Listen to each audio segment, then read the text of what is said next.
வரலாறு எடுத்து பார்க்கும்போது அதிமுக எதிர்கட்சியாக இருக்கும்போது திமுக திருப்பி ஆட்சிக்கு வந்ததில்லை. அதிமுக ஆட்சியிலேருந்து திருப்பி வந்திருக்கு, அது வரலாறு. ஆனால் திமுக தொடர்ந்து 2 முறை ஜெயிச்சதில்ல, அது வரலாறு.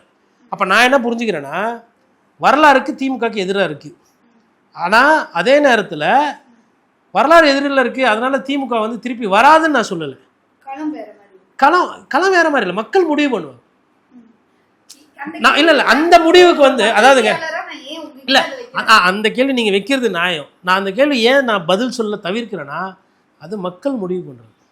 தாவேக்கா தோத்துரும் அப்படின்றத நான் அப்போ நீங்கள் கேட்கலாம், தாவேக்கா ஒண்டி தோத்துருன்றது எதை வச்சு சொல்கிறீங்கன்னா, இந்த கட்டமைப்பு இல்லை, அது ஜெயிக்கிறதுக்கு உண்டான சாத்தியக்கூறுகள் இல்லைன்றதை நான் ஓரளவுக்கு கணிக்க முடியுது. நிலைப்பாடே சரியில்லைன்றதை பார்க்க முடியும் திமுகவோட. ஏன்னா அவங்க கூட்டணி கூட அமையல, கட்சி புதுசு, எல்லாம் சிறியவர்கள், லஞ்ச லாவண்யம் பண்ணி கோடிக்கணக்கில் கொள்ளடிச்சு வச்சில்ல யாரும் தாவேக்கால செலவு பண்ணுறதுக்கு. 10 கோடி 20 கோடி தொகுதிக்கு செலவு பண்ண முடியாது. இந்த காரணங்களால தான் அவர் ஜெயிக்க மாட்டாருன்னு நான் சொல்கிறேன்.